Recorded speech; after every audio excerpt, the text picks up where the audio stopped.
আকাশবাণী কলকাতা। স্থানীয় সংবাদ পড়ছি নমামি বসুরুদ্র। রাজ্যে লোকসভা নির্বাচনের অন্যান্য দফার জন্য প্রচার জমে উঠেছে। প্রধানমন্ত্রী নরেন্দ্র মোদী আজ এ রাজ্যে 3টি জনসভা করছেন। প্রথমেই তিনি বর্ধমান, দুর্গাপুর এবং বর্ধমান পূর্বে প্রার্থীদের সমর্থনে তালিত সাই কমপ্লেক্সের সভায় যোগ দেন। প্রবীণ বিজেপি নেতা শ্রী মোদী বলেন, জনগণের সেবায় তিনি এবং তাঁর সরকার নিবেদিত। রাজ্যে বিভিন্ন স্তরের দুর্নীতি নিয়ে সরব হন তিনি। শিক্ষক নিয়োগ দুর্নীতির উল্লেখ করে শ্রী মোদী বলেন, যোগ্য ব্যক্তিদের পাশে থেকে দল সব রকমের সহায়তা করবে। ये जो शिक्षक भर्ती घोटाला हुआ है उसमें बहुत निर्दोष लोग भी हैं जो सचमुच में शिक्षक की नौकरी के हकदार है। ये बाकियों के पाप के कारण ये निर्दोष लोग भी मुसीबत में गिर गए हैं। हम पार्टी के तौर पर जिनकी नौकरी गई है उसमें नेक ईमानदार लोग हैं, हम उनकी मदद कैसे कर सकते हैं कि प्रदेश स्तर पर एक लीगल सेल और एक सोशल मीडिया प्लेटफॉर्म बनाया जाए। इससे उन लाभार्थियों को मदद होगी जो डॉक्यूमेंट्स सही होने के बाद भी इस घोटाले के शिकार हुए हैं। এরপর কৃষ্ণনগরের প্রার্থী অমৃতা রায় এবং রানাঘাটের প্রার্থী জগন্নাথ সরকারের সমর্থনে শ্যামনগর ফুটবল মাঠে আয়োজিত সভায় যোগ দিয়েছেন শ্রী মোদী। সেখান থেকে প্রধানমন্ত্রী বোলপুর যাওয়ার কথা। আমোদপুরের মেলার মাঠে তাঁর সভায় উপস্থিত থাকবেন বোলপুর কেন্দ্রের প্রার্থী প্রিয়া সাহা এবং বীরভূমের প্রার্থী দেবতনু ভট্টাচার্য। পশ্চিমবঙ্গে প্রচার সেরে প্রধানমন্ত্রী যাবেন ঝাড়খণ্ডে। এদিকে প্রধানমন্ত্রীর জনসভায় যোগ দিতে আসা লোকেদের নানুর কিনাহার এলাকায় আটকানো হচ্ছে বলে বোলপুর লোকসভার সাংগঠনিক জেলা সভাপতি সন্ন্যাসী চরণ মণ্ডল অভিযোগ করেছেন। তাঁর দাবি, বিজেপির সমর্থক কর্মীদের গাড়ি আটকে রেখেছে তৃণমূল কংগ্রেস। এ ব্যাপারে পুলিশি হস্তক্ষেপ দাবি করেন তিনি। উল্লেখ্য, নানুরেই আজ তৃণমূল কংগ্রেসের সাধারণ সম্পাদক অভিষেক বন্দ্যোপাধ্যায়ের সভার কর্মসূচি রয়েছে। অন্যদিকে তৃণমূল কংগ্রেসের মুখ্যমন্ত্রী মমতা ব্যানার্জি গতকালের পর আজও পূর্ব বর্ধমানে ভোট প্রচারে অংশ নিচ্ছেন। পূর্বস্থলী ও রায়নায় 2টি জনসভায় তাঁর যোগ দেওয়ার কথা।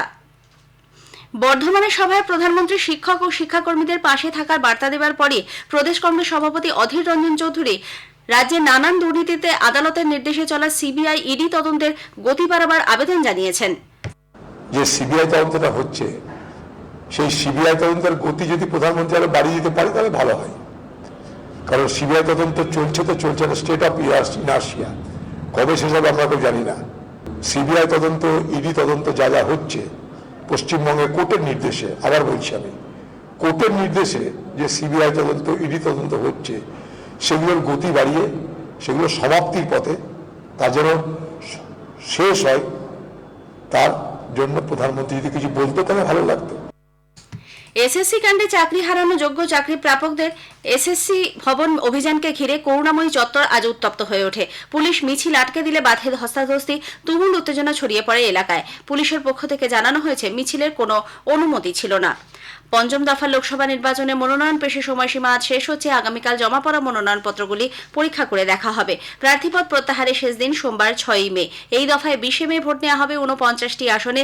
এর মধ্যে রয়েছে এ রাজ্যের 7টি আসন: বনগাঁ, ব্যারাকপুর, হাওড়া, উলুবেড়িয়া, শ্রীরামপুর, হুগলি ও আরামবাগ। পাশাপাশি ষষ্ঠ দফার জন্য প্রার্থীপদ দাখিলের কাজও চলছে।